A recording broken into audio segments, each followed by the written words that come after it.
Holy fucking shit, that was good.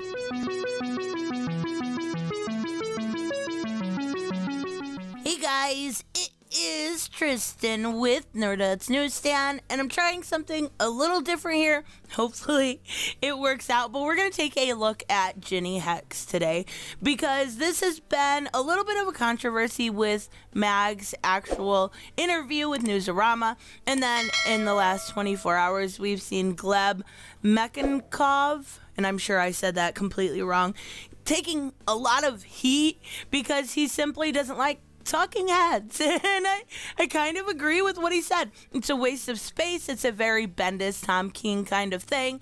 But regardless, we're going to talk about how you actually shut down all of this controversy and all of this hate surrounding something so simple as talking heads. You put out a good book. You put out a fucking fantastic book that is so... I was shocked when I read this. I'm not gonna lie. Jinny Hex isn't my favorite characters. I love Jonah Hex. Now, Jinny is what? The great-great-granddaughter of Jonah? Or great-granddaughter? I'm not sure exactly. And she's been in Young Justice and such. But I haven't read much about her because I don't care for the character. That's changed. That's actually changed quite a bit, and I really do like the character now. And everything about this was great. The framing device that Mags used in this was kind of very young, right? But it was definitely like jokesy, making fun of dad jokes. And I'm a sucker for a dad joke, but it's really just like using comedy as a framing device for this character absolutely works really, really well. Starting off with a simple joke, you know, someone took a car in to get a tune. It needs a tune up. It's making loud noises. Well, that's because it's not a car, it's an elephant, and that explains why there's very little room in the trunk. Da-da, chink. Seriously, sounds like something I would find absolutely hilarious. So we get an introduction to Jinny and her friend, and actually at first I thought maybe there was going to be some sort of shipping with these two, and there's not at all. They actually, by the end, obviously spoilers, being sisters. So we see this introduction. She is working in this auto shop, and we see this man walk in who claims that Jinny is, well, her daughter. Jinny's mother died not that long ago from cancer, and it's really, really haunting her. It's haunting how she feels.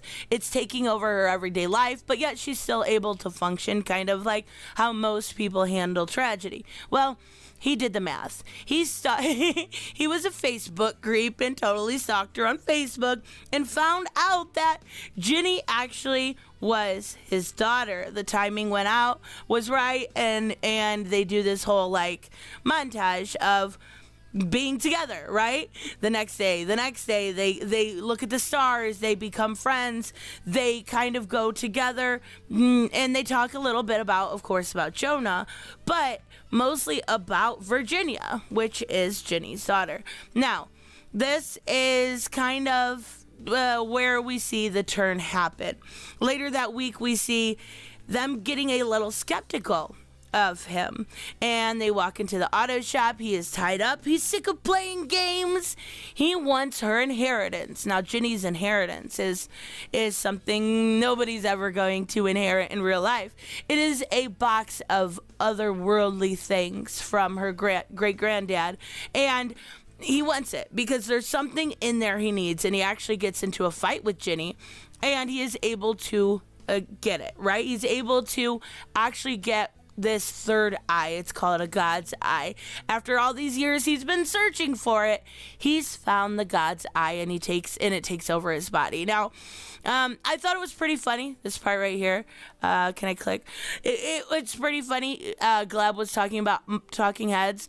He was talking about 3 different pages, right? I actually don't know how to zoom out. Here we go. He was talking about 3 different pages, though, right? He wasn't talking about 3 panels. I just find it kind of comical. But she calls the police. Not a whole lot happens, and we see this massive explosion, and I forget his name. He gets taken in, the worker that works with her in the auto shop, and they get to the basement. Well, they end up going in this hours later. They're not really sure how long it is. And they do this whole like back to the future type thing. It's the Old West, right? It makes sense. So this character that we know as Jinny's dad is actually called 3-Eye Jack. And he takes people from the crowd and takes things from them, right? Like a person that they went to high school with. He takes her youth and vitality. And he goes on, and Jinny needs something to combat. Right? Jinny needs something to take care of him and actually have a fighting chance. So she finds these guns, I guess they are.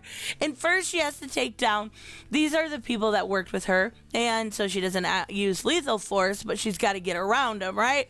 And they take off with her friend. I can't remember her name. That's so bad. But Virginia shows up. Virginia is her dead mother, and 3-Eye Jack brings her back, but makes a couple changes. She doesn't notice the changes right away. They get the whole mother-daughter reunion, but we see that, this is not the same mother that she had previously, and she puts her to sleep. She wakes up.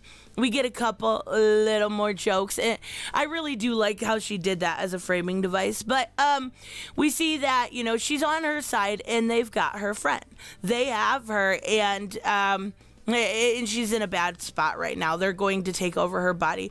She actually gets the explanation when it comes to her mother here that, the God's Eye made 3-Eye Jack realize that people weren't important. People were not important at all. He could change them. He could do what he wants with this God's Eye, and that's exactly what he does because he did love her mother. Well, we get a little bit of a flashback, and this is between those two, right? This is between Hex and Jack. This is in the past, right? So it just shows his journey on how long he had been looking for this God's Eye, basically, and now he found it. And he wants Jinny to join his side and actually be part of the legacy. And of course she says no. He says, well then, well, she's done. I can't take over you. You're too strong, but I can take over her. I can. And he does. And she calls her Ladybird. I guess I don't know that she even had a name. I apologize, but they call her Ladybird. And I was thinking, don't we already have a Ladybird in the DCU? But no, that's Songbird. That's Black Canary. But she takes over her body, her friend Ladybird's body, and she says she's gonna be pissed if you stretch out those pants. And she's actually able to kind of overcome and get Ladybird back and defeat 1-Eye Jack. But or 3-Eye Jack. Did I say 1-Eye Jack? Well, regardless. And she's able to, right? And it's kind of funny. I don't know if I missed it or not. See, I'm new to this whole thing. She said, right here, I love this panel. She says, when you force them out, he couldn't stop thinking about my butt. Dudes are disgusting. Like, I thought that was funny. But even so, we get to see them two reunite. We get to see, again, Jinny has to live through the death of her mother. Again, even though it's a fresh wound, she goes through it again. So we get to see the back to normalcy, and she's got the God's Eye. She brings in Superman. Superman is going to take care of it. He's actually going to look through it. Maybe Mr. Terrific or Ray Palmer can have a look at it, and he takes it away and locks it away. Now, this is where we learn that Ladybird got a little side effect from the God's Eye, and she's actually has some sort of powers, not that we know what 3-Eye Jack power left her behind, but this makes them family, right? That doesn't mean she doesn't have any family anymore. She actually does. So we see them pack up. They get on the road, and it says DC Comics proudly presents Jinny Hex in a man's walk into a man walks into a garage, right? Perfect name with all of the jokes. You gotta read it to actually understand it, but it works really, really well. And we see them take off kind of on a buddy comedy type adventure on the road, and I'm hoping we actually get more of this because it was really, really good.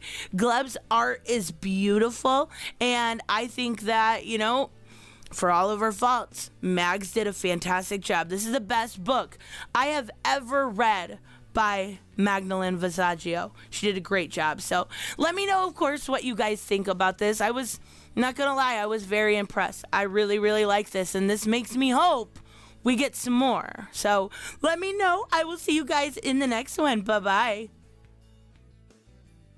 Hey guys, I want to give a huge shout out to my Patreon and subscribe stars. You guys literally make this channel possible. Huge thank you to Cage the Mick, Robert Mick Twiz, Black Knight Fool, Brucey, Chris Z, David L, David Rafford, Jeffrey Allen Carnes, Mighty Balls, Mike Buckner, Maizen Barbosa, Ruskar, Ryan Decker, Robert Hoffman, and Doc Holliday. You guys are absolutely amazing, and thank you so much for all your support. Don't forget on the way out to like as always if you enjoy the content and hit subscribe. And I will see you in the next one. Bye-bye.